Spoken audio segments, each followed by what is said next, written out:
Kepercayaan turun-temurun yang kita kenal adalah harus mematikan TV dan perangkat elektronik lain saat terjadi hujan petir. Hal tersebut beralasan agar tidak terjadi kerusakan. Seluruh perangkat elektronik harus dicabut dan dimatikan, termasuk telepon genggam sekalipun. Bahkan mitosnya, kita bisa tersambar petir jika nekat menyalakan perangkat elektronik saat terjadi badai. Benarkah hal tersebut atau hanya mitos? Menurut Department of Homeland Security, kita harus mencabut perangkat elektronik. Sambaran petir di dekat tiang listrik setempat bisa menyebabkan lonjakan listrik melalui saluran listrik. Contohnya, stop kontak di Amerika Utara dirancang untuk menggunakan daya 120 volt dan dapat menahan beban maksimal hingga 169 volt. Jika petir menciptakan lonjakan listrik, tegangan bisa melebihi 169 volt. Padahal, teknologi dan perangkat elektronik tidak dibuat untuk menahan listrik sebanyak itu.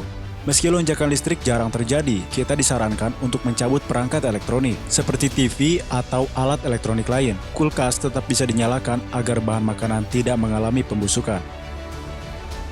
Dalam kasus ini, apakah pelindung lonjakan arus atau yang biasa dikenal dengan sikring berguna dalam kondisi hujan petir? Tak sedikit orang yang berpikir kalau sikring bisa menyelamatkan alat elektronik dari lonjakan listrik akibat petir. Tapi faktanya tidak. Pelindung lonjakan arus dibuat untuk melindungi dari lonjakan kecil di jaringan listrik. Alat ini bisa mengurangi lonjakan listrik sebelum mencapai perangkat, tetapi tidak dirancang untuk melindungi barang-barang dari lonjakan listrik besar akibat sambaran petir. Selain itu, hindari penggunaan pipa ledeng saat terjadi badai petir. Mereka juga menyarankan untuk tidak menggunakan atau menyentuh perangkat elektronik yang berkabel, seperti pemanggang roti atau mixer.